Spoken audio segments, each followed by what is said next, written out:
Part 3 আমরা part 3 হচ্ছে rule 8 আর part 1 আর part 2 গেছে। এখানে রুল 8 এ কোন সেন্টেন্সে যদি just now, already, yet, ever, lately, recently, never থাকলে প্রেজেন্ট কি টেন্স হয়? প্রেজেন্ট পারফেক্ট টেন্স হয় আর কি। কি টেন্স হয়? প্রেজেন্ট পারফেক্ট টেন্স হয়। তার মানে একজন আমাদের আনসারটা বলবা। এখন তুমি বলো প্রথম আনসারটা কি? Father has come home recently. কেন হইছে, কিভাবে হইছে তুমি বলে দাও। have first person R second person R third person পুরো হলে have হয়, আর third person singular হলে has হয়। এখানে ফাদার হচ্ছে third person singular, তাই এখানে has বসবে। আর এখানে হ্যাজ কেন বসাইছো? এটা কোন কারণে হ্যাজ বসাইছো? হ্যাজ কাম কেন বসাইছি আমরা? has come এখানে রিসেন্টলি থাকলে সংজ্ঞায় লেখা আছে just now, already, wait, yet, ever, lately, recently, never থাকলে প্রেজেন্ট পারফেক্ট টেন্স হয়, তাই এখানে has come বসছে। ঠিক আছে, থ্যাংক ইউ। তার উত্তর অনেক সুন্দর হয়েছে। একজন মেয়েদের পক্ষ থেকে কে বলবে? মন বলো। 2 নম্বর আনসারটা বলো, তাড়াতাড়ি বলো। they have finished their work. তাহলে কি হচ্ছে?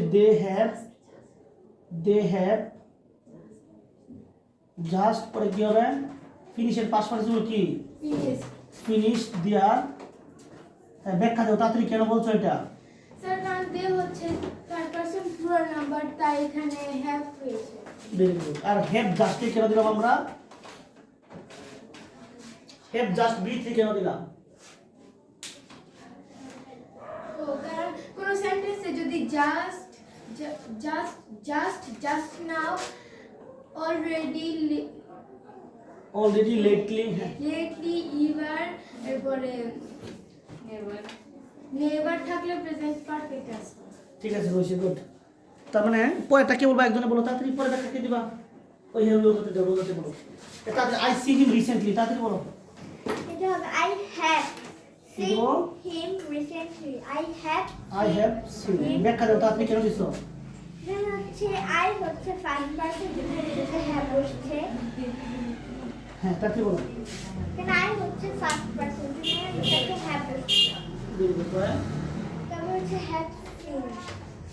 কি প্রেজেন্ট পারফেক্ট টেন্স কেন দিলাম? এটা চিনবাম কিভাবে যে এটা প্রেজেন্ট পারফেক্ট টেন্সে কেন দিলাম আমরা সেটা বলো। সংজ্ঞা আছে যে কোনো সেন্টেন্সে যদি just now, already, yet, ever, lately, recently, never থাকলে প্রেজেন্ট পারফেক্ট টেন্স হয়। ঠিক আছে, বুঝছো তো? এই শব্দগুলো থাকলে কি দেব আমরা?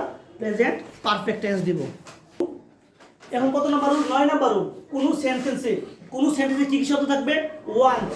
once upon a time, yesterday, ago, long since, last night, last day, in the past এবং কি অতীত নির্দিষ্ট কোনো শব্দ থাকলে সেটা কি টেন্স হয়? পাস্ট ইনডিফিনিট টেন্স হয়। সেক্ষেত্রে আমরা বললাম কি লিখছি? We go to school yesterday. কি শব্দ আছে? গতকালকে না? তাহলে এই গোর পাস্ট ফর্ম হবে কি? ওয়েন্ট। শেষ আনসার এটা। আমরা পরে লিখলাম এটা কি? দেখো সবাই, once there be a clever boy. এটা কি ওয়ান্স আছে না? তাহলে ওয়ান্স আপন এ টাইম, ওয়ান ডে, তা দেয়ার লিভ ডে, তারপর কি last night, last day, yesterday ইত্যাদি থাকলে এই সেন্টেন্সটা কি হয়ে যাবে? পাস্ট টেন্সে পরিণত হয়ে যাবে। তখন এখানে কি হবে? যেহেতু ওয়ান্স আছে বি, তাহলে ওয়াজ হবে। কেননা এখানে একটা ক্লেভার বয়। আর যদি এখানে অনেকগুলা ক্লেভার ভয়েস থাকতো তাহলে হয়তো ওয়ার হইতো। তার মানে কি আনসার হবে? ওয়াজ হবে। বুঝছো না? কি বুঝছো না? ওকে ফাইন, তাড়াতাড়ি বাড়ি কাজ দেখো।